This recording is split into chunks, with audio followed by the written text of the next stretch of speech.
Tonight at 7 on Arizona PBS. Explore new ideas and new worlds here on Arizona PBS, a community service of Arizona State University.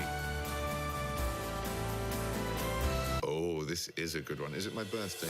Now you can access more of your favorite PBS shows than ever before. You don't mean it. Yes. Introducing PBS Passport, a new member benefit that lets you binge the latest seasons and catch up on your favorites. You've made me a happy man. Anytime you want, anywhere you are. Unbelievable. Awesome, isn't it? Support your PBS station and get Passport. Coming up next on Arizona PBS, Life and World.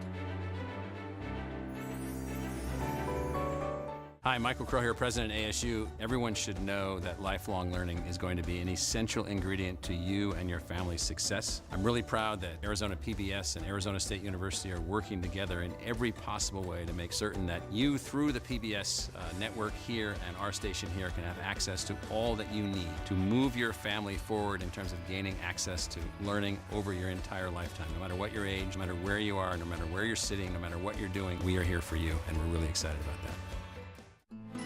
Coming soon to Arizona PBS. Think Wednesday on PBS. For stories from the world around us. Stories with a new perspective. Wouldn't it be incredible if we could see the world from an animal's point of view? And of daring flyers. Someone has to do it first. Someone has to try. For stories that get you closer to life. Think Wednesday.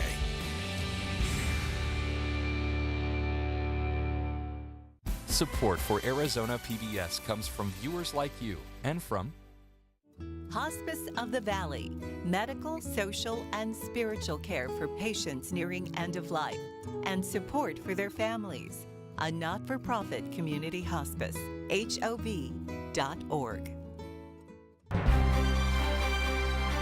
From the Cronkite Studios in downtown Phoenix, this is Cronkite News. President Trump will deliver his first State of the Union address tonight. We're tracking Arizona's delegation on Capitol Hill. Plus, sprouting new opportunities. The efforts of one Arizona greenhouse that's planting change in the homeless community. And damage control. Volunteers went to the Santan Mountains to repair trails from last year's monsoon season. Cronkite News starts now. Good evening and welcome to Cronkite News on Arizona PBS. I'm Noelle Lilly. And I'm Tyler Paley. Thanks for joining us. In a matter of hours, President Donald Trump will deliver his first State of the Union address before a joint session of Congress. The speech is expected to cover topics including tax cuts, trade, the economy, and immigration. And while Trump's message will be one of unity, top Democrats say they have yet to see a move toward bipartisanship. The Democrats will join us, or enough of them will join us, so we can really do something great for DACA and for immigration generally. I'm excited to hear President Trump's State of the Union address tonight. And honestly, the State of the Union is looking up. If the president calls for bipartisanship tonight, I welcome it. But we eagerly wait action, not just a soundbite in a speech. Washington Bureau reporter Austin Bundy joins us live on Capitol Hill, where he is talking to members of our Arizona delegation. Austin? Senator Jeff Flake told us last night he is hoping for a unifying speech from the president tonight, specifically on the issue of immigration. But that was before Congressman Paul Gosar called for the arrest of, quote, illegal aliens attending tonight's speech, angering one dreamer who is here as the guest of Representative Raul Grijalva.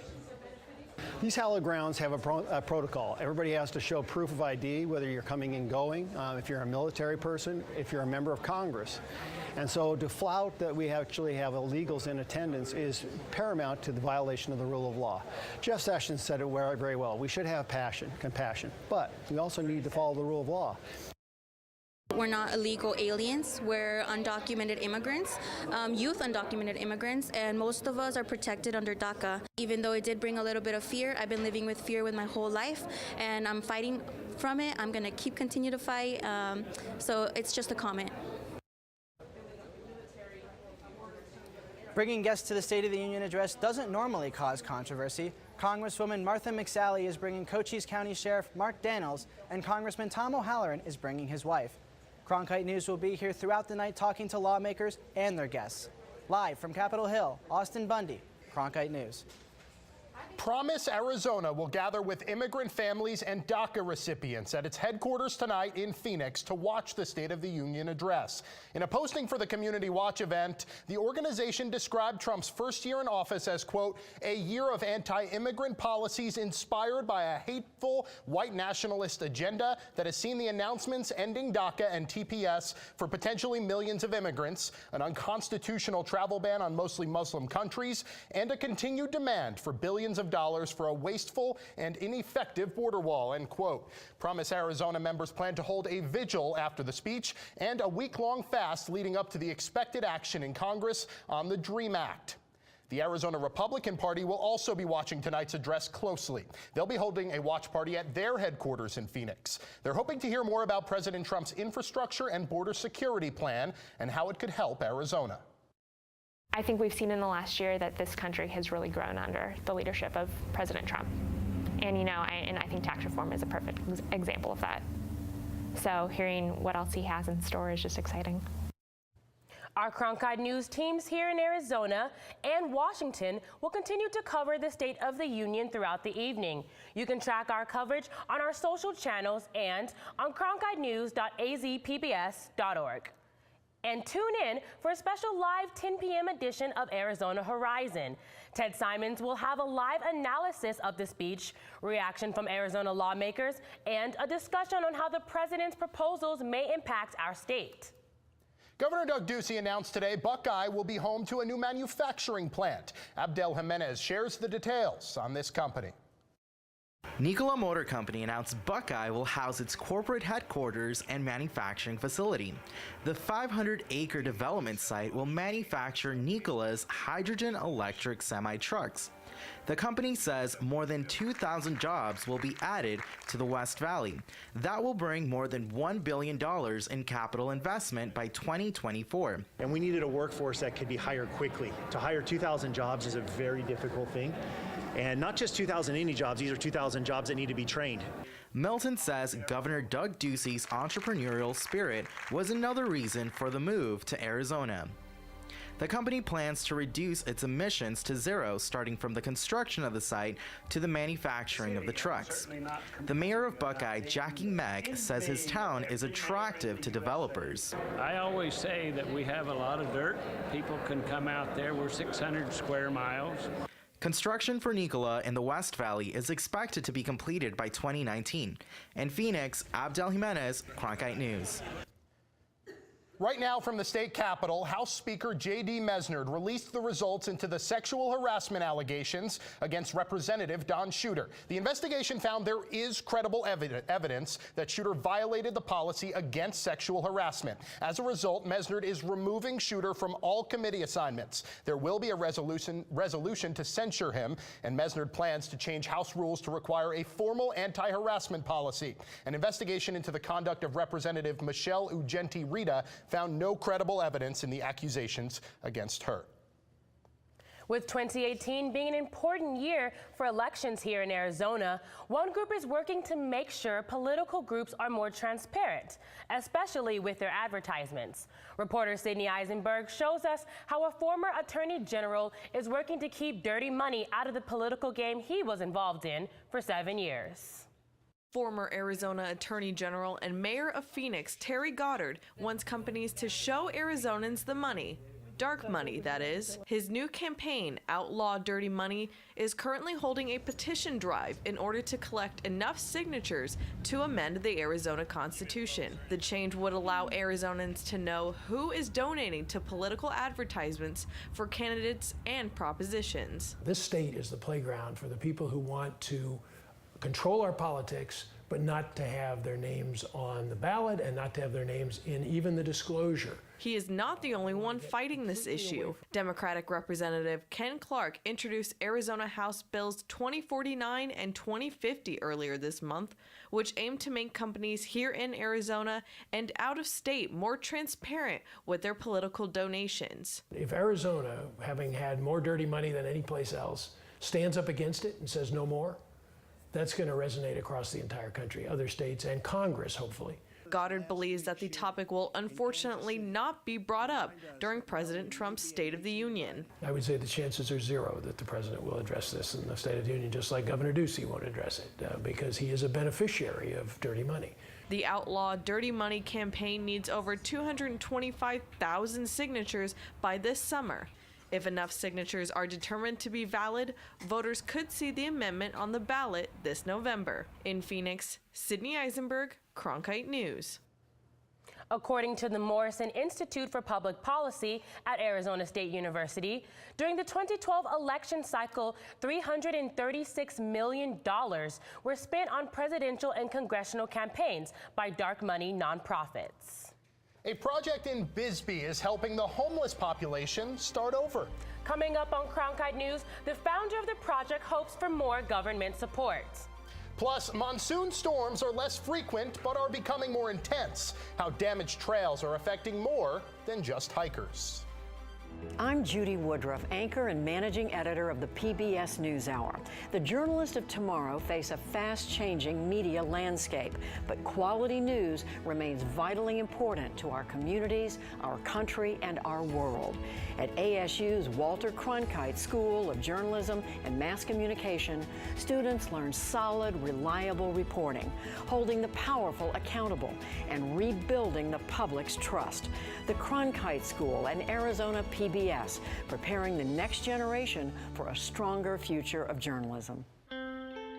As journalists at Cronkite News, we report on stories that matter to you by focusing on the local impact.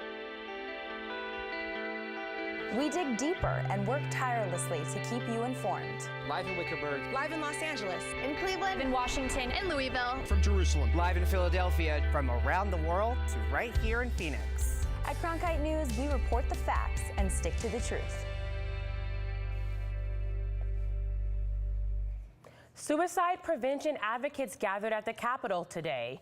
State Representative Mitzi Epstein introduced a new bill that would require school boards to create policies that would help prevent youth suicide. The policies include training for teachers to help spot the signs of suicidal behavior. We lose someone to suicide within our state of Arizona every 7 hours. The youngest reported suicide in our state is 9 years old.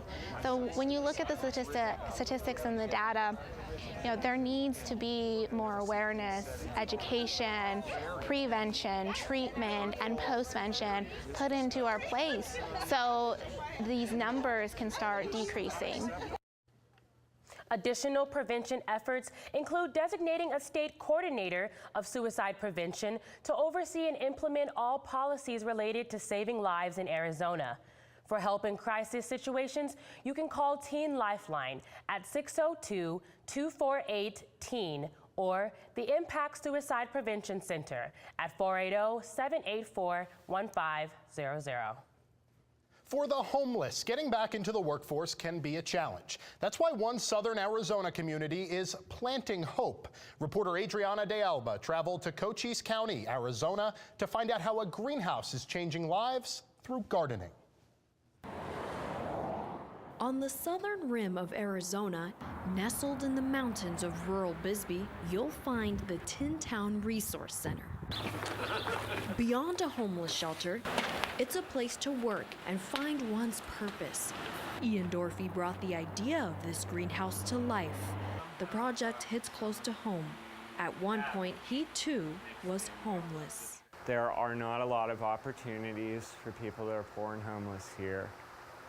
And I wanted to see there be some genuine opportunities. It's an emotional mission for Dorfey, and it provides an opportunity for the homeless community here to run the greenhouse as a business by growing and selling their own produce. They keep you busy. give you a sense of direction. Sowing the seeds every morning means a fresh start for clients like Brenda Sandoval. I'm a different person. I look at everything different. I feel better about myself, and I'm the person I used to be, I think, before I got lost. Brenda was homeless for 11 years and used drugs. But here, she celebrates 6.5 months of sobriety. I can't believe that I didn't find someplace like this sooner. And I think of all the time that I wasted not doing anything, and it's ridiculous. I know that I may be changing lives, but I don't look at it that way. I do these things out of a love for God. The issue of homelessness in rural areas like this one is often overlooked. The coalition here finds that access to resources presents a unique challenge. We really absolutely have no government funding whatsoever. It's all corporate donations and individual donations. In 2017, the Arizona Department of Economic Security estimated there are more than 1,700 homeless individuals in rural areas of Arizona. I'd like to see more city involvement with rural areas, instead of counting on the rural areas to depend on themselves. Meanwhile, the clients of Tin City continue to move ahead through their own efforts with a newfound confidence and hope the fruits of their labor will lay the groundwork for a promising future. In Bisbee, Adriana de Alba, Cronkite News. Those involved with the project say it's the first of its kind in Cochise County. Though financing is tight, they continue to serve the homeless only through private donations and volunteers.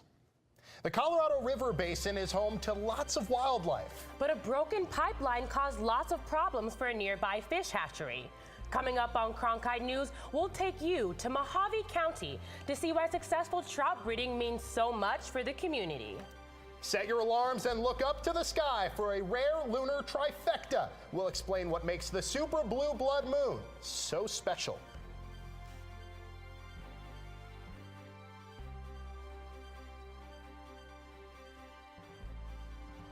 I'm Ted Simons, host and managing editor of Arizona Horizon. Join us each weekday at 5:30 and 10 as we bring you the top newsmakers who impact the state. We cover the stories in depth that shape and affect our local communities, and we take the time to ensure that all voices are equally heard. For more than 30 years, Arizona Horizon has been your voice and your source for what matters most, right here on Arizona PBS.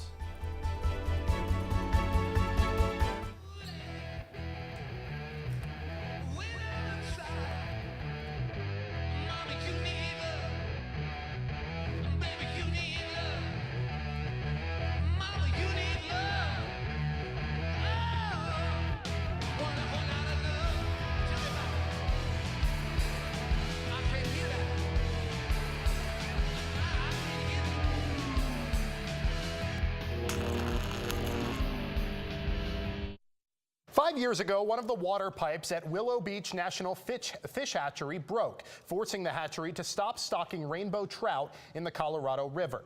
As part of our Access Across Arizona initiative, Cronkite News has been tracking an uncertain financial future in Mojave County due to this lack of trout. This week, reporter Emily Richardson returned to Willow Beach to see what has changed. Rusty Brown owns a tackle shop in Bullhead City, and a few years ago, his shop and the county faced economic problems when the Willow Beach hatchery stopped releasing trout into the river. We were having people not wanting to come here because they recreation to this area, not just for the gambling in the casinos, but while the wives are at the slot machine, the husband likes to go out and fish. We knew that we had to quickly ramp up because we had been told that fishermen, once they kind of leave their favorite fishing hole and find a new place, they'll never return. County Supervisor Hildy Angus worked with Senator John McCain, Congressman Paul Gosar, and the National Fish and Wildlife Foundation to find money for a new pipeline system. According to Tom Frew, the assistant hatchery manager, the new system is more reliable and has an alarm to alert them if anything should happen again. It's been running flawless. We've had really good success in the good water flow. And while the county's economy has seemed to pick up, the lack of trout created an invasion of caddisflies in Bullhead City. And the trout eat the larvae that's in the river, and then there very few actually make it to hatching. But because there were no trout in the river, even for that short time, we had an influx of this caddisfly. Even though things aren't perfect, Rusty is happy to be creating memories while continuing to run his store. Families and kids are being able to come and catch fish. It's just the neatest thing, you know, when you see some little kid with the first fish that they've ever caught. In Bullhead City, Emily Richardson, Cronkite News. The county supervisor says that the caddisfly could become a health hazard in the future because they mummify and become a powder that people breathe in. The county is working with an entomologist to find a solution. Monsoons are no stranger to Arizona, but one Arizona study says the storms are getting worse, leading to more damage in county parks. I went to Trail Work Volunteer Day in Queen Creek to find out how some regional parks are coping with this problem. Shoveling dirt, which could include swinging a pickaxe, and stacking rocks. That's it. Is not how most people expect to spend a Saturday morning, but that's exactly what 9 people did to help save the trails at Santan Mountain Regional Park in Queen Creek, Arizona. Thank you. Trail Work Volunteer Day was created as a way to help repair regional parks in Maricopa County that have suffered damage due to monsoon thunderstorms. The problem, a University of Arizona study says, is that monsoon thunderstorms are becoming less frequent but more severe. It's kind of like fewer bullets from the gun, but those bullets are a lot stronger than they used to be. Chris Castro is an associate professor of hydrology and atmospheric sciences at the U of A. The bottom line conclusion is that our monsoon thunderstorms are indeed becoming more intense. That's why volunteers came out to help at the Santan Mountain Regional Park. And we're out here all the time taking advantage of the trails and the beauty out here, and so it's nice to come and fix it up when we can, take care of it. For the park staff, like Nikki Bunnell, help from volunteers makes all the difference. To have an extra 5, 10, 15, 20 people, it's amazing. It's a lot of help. It just shortens the time that it would take to repair these trails. For now, Santan Mountain Regional Park continues to call on the help of volunteers and lovers of the outdoors. 1, 2, 3. According to the Maricopa County Parks Department, the cost of repairing all the county parks is projected to be almost $10 million by 2019. Tomorrow morning, Arizonans will be able to see a celestial trifecta known as the super blue blood moon, with an added bonus, a total lunar eclipse. A blue moon is when there are 2 full moons in a month. A super moon is much larger than normal and is 14% brighter than normal. A blood moon is a full moon that lines up with the Earth and the sun, giving it a deep red glow. All of these combined makes it a super blue blood moon, plus its total lunar eclipse all at the same time. The last time this happened was back in 1866. But will these clouds obscure our view? Courtney Malley can answer that. She's in our weather center tracking our forecast. Thanks, Tyler. It looks like for tomorrow morning for that super blue blood moon, the clouds are going to be pretty clear. So the peak time to take a look at that super blue blood moon is 6:30 a.m. tomorrow morning. As for our current temperatures here in Phoenix, we are looking at 80 degrees with sunny skies and some clouds.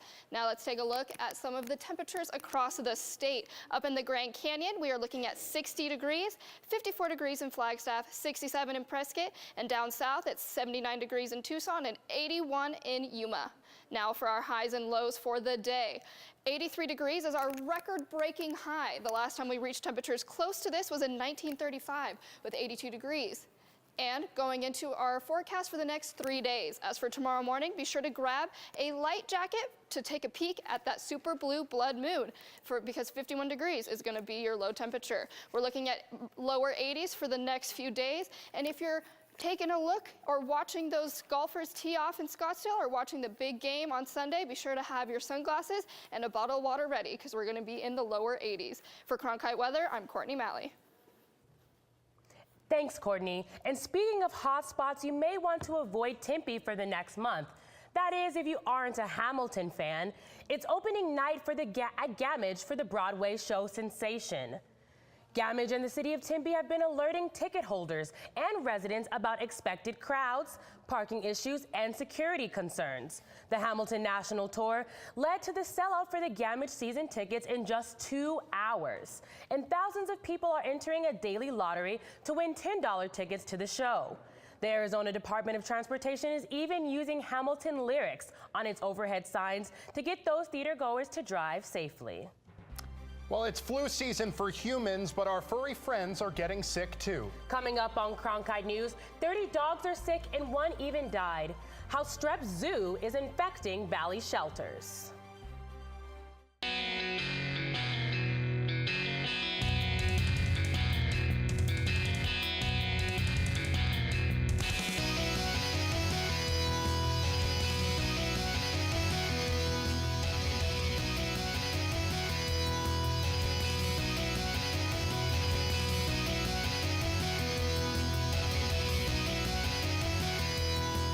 Cronkite News, weeknights at 5 on Arizona PBS.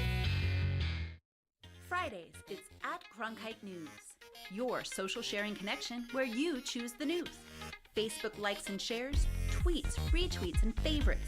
YouTube views and subscriptions. We're watching you watch us. From our digital home at cronkitenews.azpbs.org to your television, web browser, or mobile device. Find us on Facebook, Twitter, and YouTube. Then join us for At Cronkite News, our weekly refresh, each Friday at 5 on Arizona PBS.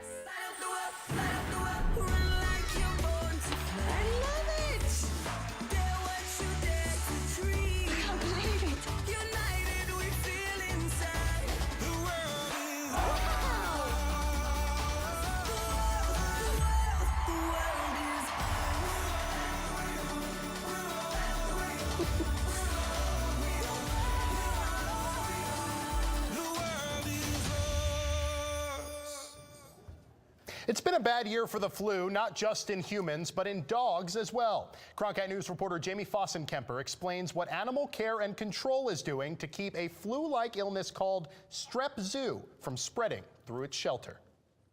2 weeks ago, an infection broke out at the Maricopa County Animal Care and Control Center East Valley Shelter, an infection nicknamed strep zoo, and it's infected 30 dogs. One died. Streptococcus zooepidemicus, what people are normally calling strep zoo, is a uncommon bacterial infection that causes respiratory disease in dogs. This infection is rare, but can be found within animal shelters because of their living conditions. Strep zoo is not a common respiratory tract infection in dogs, but you can see it in shelter situations when dogs' immune systems are suppressed and they're stressed out.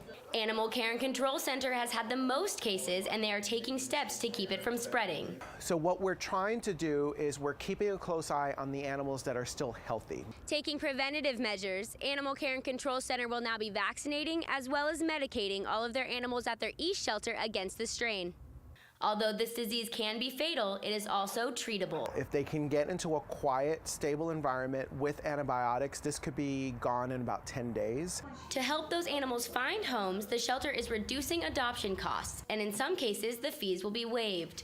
So what we're doing right now is we decided we need to clear space here and space in our other shelters just in case we get an outbreak that we have to go into a quarantine situation. Giving the animals more breathing room. In Tempe, Jamie Fossenkemper, Cronkite News. Dr. Ware says pet owners don't need to be concerned about strep zoo. It's rare in places outside of animal shelters.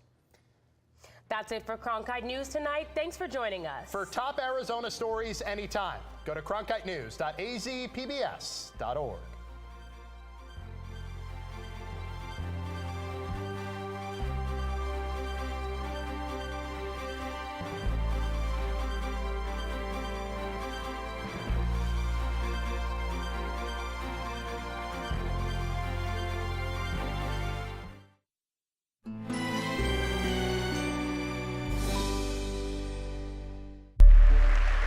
I'm going to bring back millions of jobs. America is once again ready to lead. We will provide massive tax relief for the middle class. Democrats and Republicans should get together and unite. Tonight at 7 on Arizona PBS. Explore new ideas and new worlds here on Arizona PBS, a community service of Arizona State University. The easiest and best way to support Arizona PBS is by becoming a sustaining member. Your monthly contribution of $5 or more comes directly from your bank account or credit card, so you know your membership is always current. It also means no more renewal notices in your mailbox. So more of your dollars go to the programs you love. It's convenient for you, greener for us, and better for the planet. Become a sustaining member today. Coming up next on Arizona PBS, Life and World. Hi, I'm Judy Woodruff, co-anchor of the PBS NewsHour. Preparing the next generation of journalists has never been more important than it is now. With its groundbreaking partnership with Arizona PBS, the Walter Cronkite School of Journalism and Mass Communication at ASU is revolutionizing journalism education to provide students with a real opportunity to work and learn under the supervision of veteran journalists, producers, directors, and editors on newscasts, investigative stories, and documentary productions. The Cronkite School and Arizona PBS, reinventing journalism education in the digital age. Coming soon to Arizona PBS.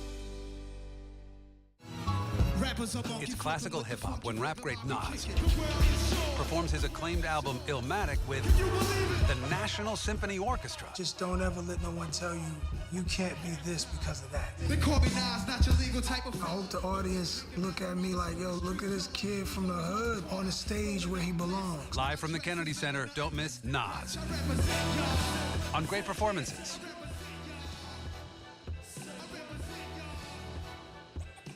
Support for Arizona PBS comes from viewers like you and from Hospice of the Valley, medical, social, and spiritual care for patients nearing end of life, and support for their families. A not-for-profit community hospice, HOV.org. The Herd Museum presents the 28th Annual World Championship Hoop Dance Competition on February 10th and 11th, featuring world-class native hoop dancers from the U.S. and Canada. More information at herd.org.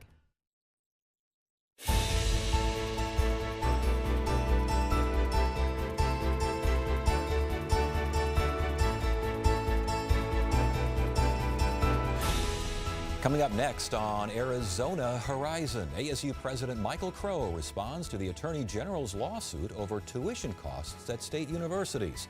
And physicist Lawrence Krauss is back. He's going to talk about fireballs, distant galaxies, and a really old human jawbone. Those stories next on Arizona Horizon.